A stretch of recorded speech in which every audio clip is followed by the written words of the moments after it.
Hello and welcome all to my channel soil seed and gardening. आज की video में हम गुलाब के बारे में बात करेंगे। जी हाँ, गुलाब के पौधे के बारे में। यहाँ पे जो दो आपको गुलाब दिखाई दे रहे हैं वो हैं क्लाइंबिंग रोज़, यानी कि बेल वाले जो गुलाब के पौधे होते हैं। इनमें बहुत गुच्छों में फूल आते हैं। यहाँ पर मैंने दो कलर के गुलाब लिए थे, एक था गुलाबी और दूसरा था सफ़ेद।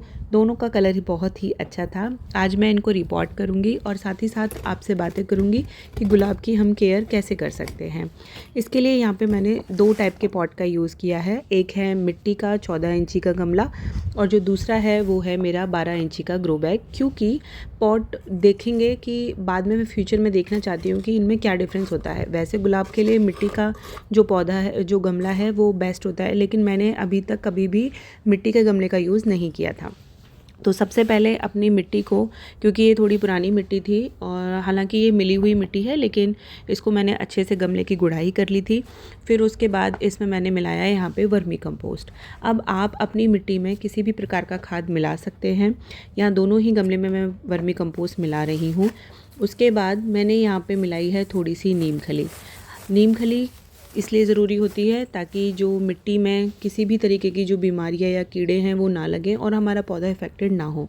अगर आपके पास नीम खली नहीं है तो आप हल्दी पाउडर का यूज़ कर सकते हैं, लेकिन प्रेफरेंस में अगर नीम खली है तो बहुत ही अच्छा होगा।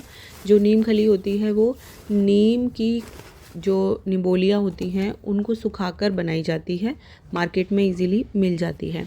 अच्छी तरीके से मिलाने के बाद अब मैं इसमें यहाँ पे जो डाल रही हूँ वो है फंगीसाइड पाउडर। यहाँ पे मैंने ट्राइकोडर्मा का यूज़ किया है। आप चाहें तो साफ़ फंगीसाइड भी यूज़ कर सकते हैं। ट्राइकोडर्मा एक ऑर्गेनिक जो फंगस बोलते हैं वो होती है, जो मिट्टी की उर्वरक शक्ति भी बढ़ाती है, साथ ही साथ पौधों में किसी भी प्रकार की फंगस लगने से बचाती है। और इसको डालने से आपके पौधे रिपोर्टिंग शॉक में भी नहीं जाते हैं। तो यहाँ पे मैंने गमले के हिसाब से लगभग 1 से 1.5 चम्मच दोनों में डाल लिया था। अब हम इसको अच्छी तरह से मिक्स करेंगे। गुलाब का जो पौधा होता है उसे रेगुलर वाटर चाहिए, लेकिन उसकी वाटरिंग, जो ओवर वाटरिंग, उसे बिल्कुल पसंद नहीं है। उसे आप ऊपर से कभी भी शावर ज़्यादा मत कीजिए। मिट्टी में हल्के हाथों से पानी दीजिए और बहुत थोड़े थोड़े दिनों में उसकी मिस्टिंग कीजिए। उसे बहुत ज़्यादा अपनी पत्तियों पर पानी पसंद नहीं है। अगर हम सनलाइट की बात करें तो गुलाब को फुल सनलाइट पसंद होती है, लेकिन जो समर की गर्मियाँ होती हैं वो नहीं झेल पाता है। लेकिन जो मैं बेल वाले गुलाब लगाऊंगी ये गर्मियों में भी चल जाते हैं। फूल इसमें बहुत पीक गर्मियों में नहीं आते हैं, ज़्यादा कलियां अच्छी प्रोड्यूस नहीं होती हैं। हाँ, लेकिन अगर आपने किसी ग्रीन नेट या शेड के नीचे इनको रखा हुआ है तो ये फूल भी दे देते हैं गर्मियों में और बहुत अच्छा इनका चलता है। तो यहाँ पे इनको बचाने के लिए आप ये कर सकते हैं कि सेमी शेड एरिया में इनको रखें, या फिर जो नेट एरिया जो होता है, जहाँ नेट लगी हुई होती है, वहाँ इनको लगाएं। अब जब मिट्टी अच्छी तरीके से मिल जाती है उसके बाद हम अपना पौधा लगाएंगे।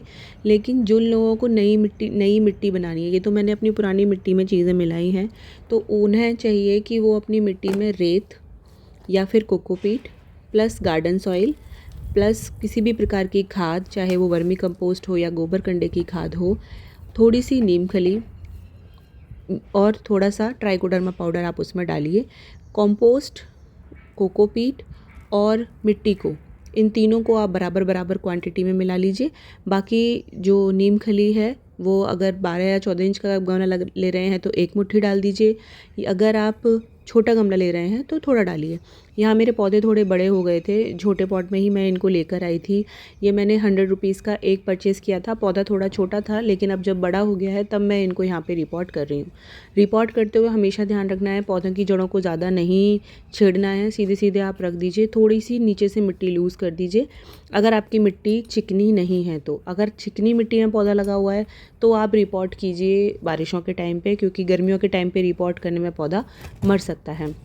रिपोर्टिंग करने के बाद हमेशा इनमें अच्छे से पानी देना है और इनको उठाकर रख देना है किसी छाया वाली जगह पर 2 से 3 दिन के लिए, ताकि पौधा सेट हो सके। अगर आप इन्हें धूप में छोड़ देंगे तो पौधे रिपोर्टिंग शॉक में जाएंगे ही जाएंगे और पौधे मर जाते हैं।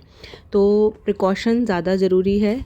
इन गमलों को साइड ऐसी जगह रखिए, या फिर आप इनके चारों तरफ कोई ग्रीन नेट या कोई चादर वगैरह भी लगा सकते हैं ताकि डायरेक्ट धूप इन पर ना पड़े। तो यहाँ पे मैंने जो ये दोनों गुलाब हैं मेरे, गुलाबी और वाइट, दोनों लगाए हैं एक ग्रो बैग में और एक गमले में। पानी मैंने आपको बता ही दिया है कि कितनी ज़रूरत होती है। कभी भी पौधे में मतलब ओवर वाटर नहीं करना चाहिए और पौधों को अंडर वाटर भी नहीं रखना चाहिए, क्योंकि कभी कभी क्या होता है जब हम पानी देते हैं तो सिर्फ ऊपर ऊपर की मिट्टी गीला करते हैं, नीचे तक पानी नहीं जाता है, जिसकी वजह से जड़ें सूखने लगती हैं। तो हमेशा पानी इतना दीजिए कि उसके नीचे तक पानी पहुंच जाए और जो छेद उसमें होते हैं गमलों में वहाँ से बाहर आए। फिर उसके बाद तभी पानी दीजिए जब ऊपर की मिट्टी जो है वो हल्की सी सूखने लगे। गुलाब के लिए मिट्टी को मॉइस्ट रहना ज़रूरी होता है। इसके साथ ही इसकी सूखी पत्तियों को टाइम से टाइम हटाते रहें। अगर कोई भी पेस्ट अटैक है तो नीम ऑयल का स्प्रे करें। सूखे सूखे जो फूल होते हैं उनको टाइम टू टाइम आप हटाते रहें। महीने में एक बार इसमें कोई भी प्रकार की खाद और बोन मील पाउडर या कैल्शियम पाउडर आप दे दें। ये इसकी पौधे की सेहत के लिए बहुत ही अच्छा होता है। इसके अलावा जो भी आपको कुछ पूछना हो तो आप कमेंट सेक्शन में पूछ सकते हैं। कोई भी क्वेरी बताइएगा आपको वीडियो कैसी लगी, और अगर आपने चैनल को सब्सक्राइब नहीं किया तो जल्दी से सब्सक्राइब कर लीजिएगा। Thank you so much.